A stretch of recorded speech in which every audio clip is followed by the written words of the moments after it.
Bismillahirrahmanirrahim. Assalamualaikum warahmatullahi wabarakatuh. Selamat pagi kepada yang terhormat Ibu Jatut Yoga Prameswari selaku dosen pengampu mata kuliah analisis kesalahan berbahasa.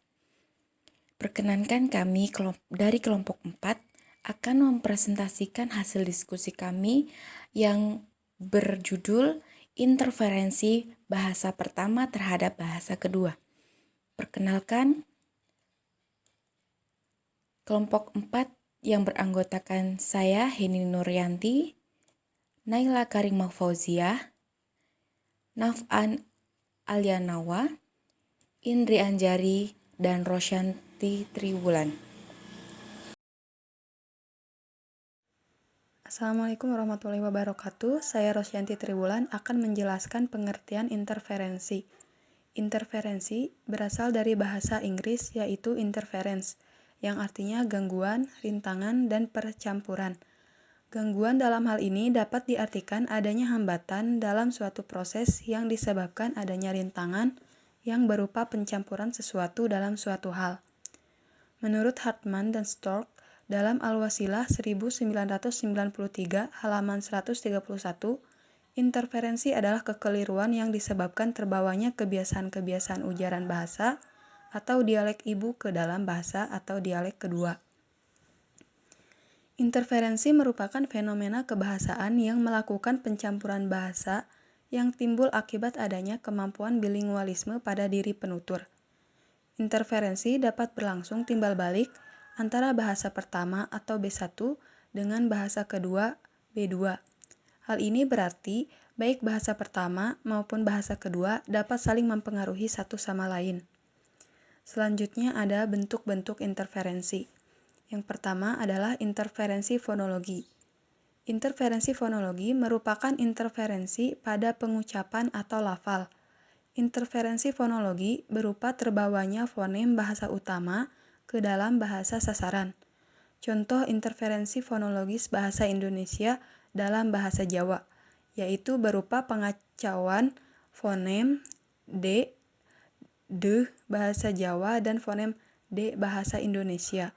Misalnya pada kata Supriyadi dilafalkan menjadi Supriyadi. Fonem D pada bahasa Jawa diucapkan D. Selanjutnya ada interferensi morfologi. Interferensi morfologi dipandang oleh para ahli bahasa sebagai interferensi yang paling banyak terjadi. Interferensi ini terjadi dalam pembentukan kata dengan menyerap afiks-afiks bahasa lain. Contohnya, seringkali kita mendengar ada kata kepukul, ketabrak, kebesaran, kekecilan, kemahalan, sungguhan, bubaran, duaan. Bentuk-bentuk tersebut dikatakan sebagai bentuk interferensi karena bentuk-bentuk tersebut sebenarnya ada bentuk yang benar, yaitu terpukul, tertabrak, terlalu besar, terlalu kecil, terlalu mahal, kesungguhan, berpisah atau bubar, dan berdua. Selanjutnya, saya akan menjelaskan tentang interferensi semantik. Interferensi semantik dibagi menjadi 3 bagian. Yang pertama, interferensi perluasan makna atau expansive interference, yakni peristiwa penyerapan unsur-unsur kosakata ke dalam bahasa lainnya. Contoh, dalam bahasa Inggris democration yang menjadi demokrasi dalam bahasa Indonesia. Yang kedua, interference penambahan makna atau additive interference, yakni penambahan kosakata baru dengan makna yang agak khusus meskipun kosakata lama masih tetap dipergunakan dan masih mempunyai makna yang lengkap. Contoh, penghalusan kata gelandangan menjadi tunawisma dan kata tahanan menjadi narapidana. Yang ketiga, interferensi penggantian makna atau replacement interference, yakni interferensi yang terjadi karena penggantian kosakata yang disebabkan adanya perubahan makna, seperti kata saya yang berasal dari bahasa Melayu, yaitu sahaya.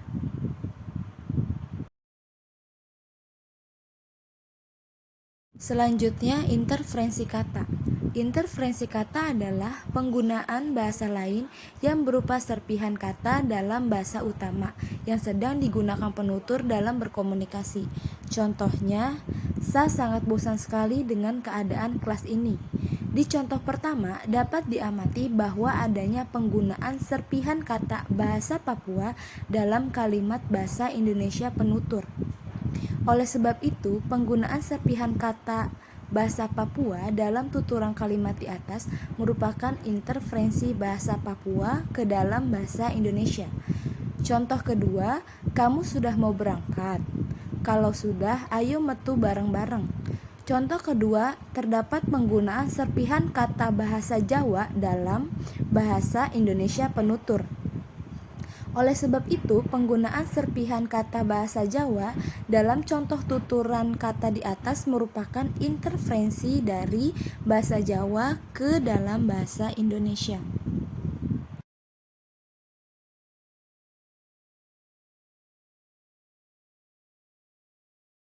Selanjutnya, interferensi frasa. Interferensi frasa adalah penggunaan bahasa lain dalam bentuk dua kata atau lebih pada bahasa yang sedang digunakan penutur dalam berkomunikasi. Contohnya, dia sudah kadung apik sama baju itu, sehingga dia rela menabung demi membeli baju itu. Contoh pertama dapat diamati bahwa adanya penggunaan bahasa Jawa dalam bentuk frasa. Mestinya penutur menggunakan kata terlanjur suka dalam melengkapi tuturan kalimatnya. Oleh sebab itu, penggunaan frasa Jawa pada contoh pertama merupakan interferensi dari bahasa Jawa ke dalam bahasa Indonesia. Contoh kedua, kakek itu mempunyai 5 munding hideng. Contoh kedua, terdapat penggunaan bahasa Sunda dalam bentuk frasa. Mestinya penutur menggunakan bahasa kerbau hitam dalam melengkapi tuturan kalimatnya. Oleh sebab itu, penggunaan frasa dalam bahasa Sunda pada contoh kedua merupakan interferensi bahasa Sunda ke dalam bahasa Indonesia.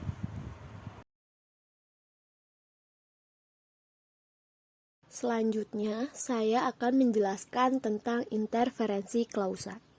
Interferensi klausa adalah adanya penggunaan bahasa lain dalam bentuk klausa pada bahasa yang sedang digunakan penutur. Berikut adalah contoh interferensi klausa. Yang pertama, saya menilai you better from him karena kamu tidak suka berbohong kepada orang. Dalam kalimat tersebut adanya interferensi klausa yang berupa you better from him. Jika klausa tersebut berubah menjadi kamu lebih baik darinya, tidak akan terjadi interferensi klausa pada kalimat tersebut. Contoh kedua, keputusan ada di tangan kamu. Karepmu dewe meh milih ndi, karena di sini tidak ada paksaan. Dalam kalimat tersebut disisipkan klausa bahasa Jawa yang berupa karepmu dewe meh milih ndi. Kemudian ada 4 macam interferensi. Yang pertama, interferensi ditinjau dari asal unsur serapan. Kontak bahasa bisa terjadi antara bahasa yang masih dalam satu kerabat maupun bahasa yang tidak satu kerabat. Interferensi antar bahasa sekeluarga disebut dengan penyusupan sekeluarga atau internal interference. Misalnya, interferensi bahasa Indonesia dengan bahasa Jawa. Sedangkan interferensi antar bahasa yang tidak sekeluarga disebut penyusupan bukan sekeluarga atau external interference. Misalnya, bahasa interferensi bahasa Inggris dengan bahasa Indonesia. Yang kedua, interferensi ditinjau dari arah unsur serapan. Komponen interferensi terdiri atas 3 unsur, yaitu bahasa sumber, bahasa penyerap, dan bahasa penerima. Setiap bahasa akan sangat mungkin untuk menjadi bahasa sumber maupun bahasa penerima. Interferensi yang timbal balik seperti itu kita sebut dengan interferensi produktif.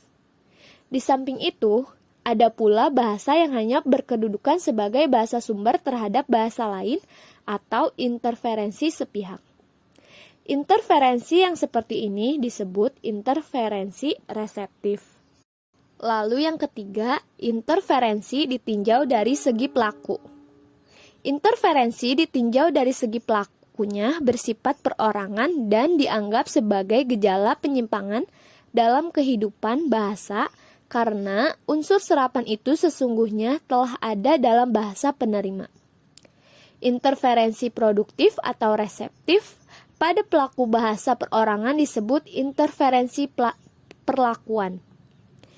Interferensi perlakuan pada awal orang belajar bahasa asing disebut interferensi perkembangan atau interferensi belajar.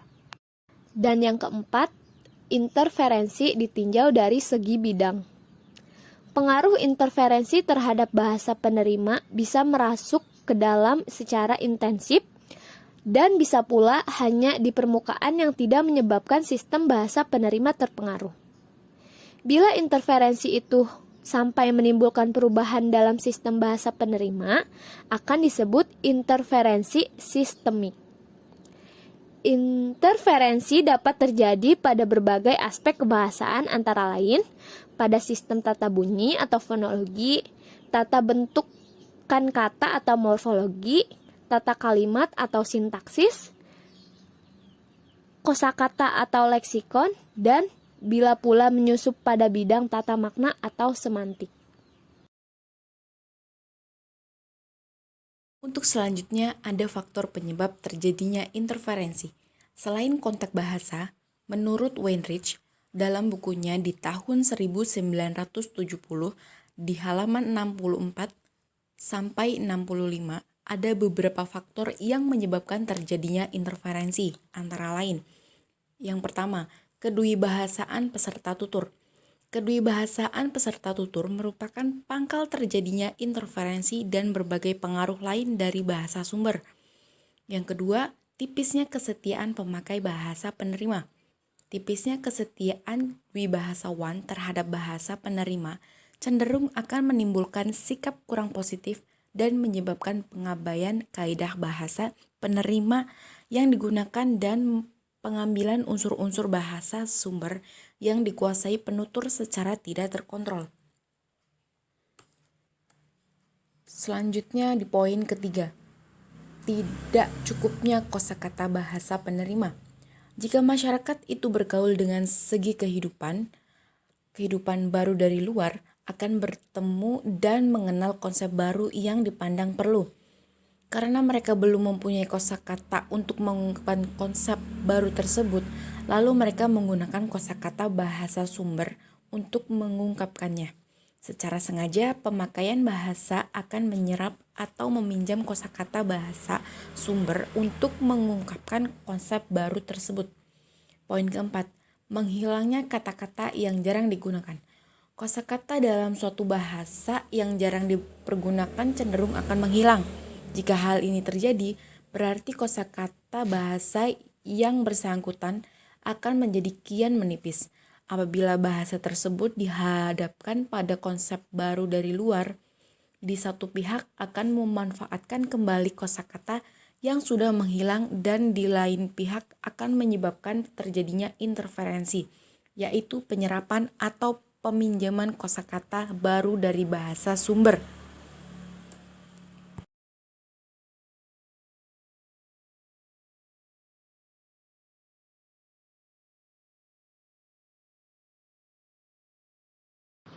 Kemudian faktor penyebab terjadinya intervensi yang selanjutnya adalah kebutuhan akan sinonim. Sinonim dalam pemakaian bahasa mempunyai fungsi yang cukup penting, yakni sebagai variasi dalam pemilihan kata untuk menghindari pemakaian kata yang sama secara berulang-ulang yang bisa mengakibatkan kejenuhan. Dengan adanya kata yang bersinonim, pemakai bahasa dapat mempunyai variasi kosakata yang dipergunakan untuk menghindari pemakaian kata secara berulang-ulang. Karena adanya sinonim ini cukup penting, pemakaian bahasa sering melakukan interferensi dalam bentuk penyerapan atau peminjaman kosakata baru dari bahasa sumber untuk memberikan sinonim pada bahasa penerima. Dengan demikian, kebutuhan kosakata yang bersinonim dapat mendorong timbulnya interferensi. Nah, kalau ini tuh yang banyak kita ketahui sebagai bahasa slang atau bahasa gaul gitu.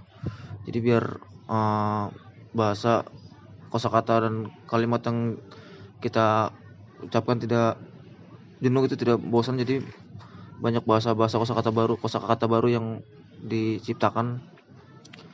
Dan faktor penyebab selanjutnya itu adalah prestis bahasa sumber dan gaya bahasa. Prestis bahasa sumber dapat mendorong timbulnya interferensi karena pemakai bahasa ingin menunjukkan bahwa dirinya dapat menguasai bahasa yang dianggap berprestis tersebut. Prestis bahasa sumber dapat juga berkaitan dengan keinginan pemakai bahasa untuk bergaya dalam berbahasa. Interferensi yang timbul karena faktor itu biasanya berupa pemakaian unsur-unsur bahasa sumber pada bahasa penerima yang digunakan. Nah, ini yang banyak terjadi itu yang banyak kita ketahui pula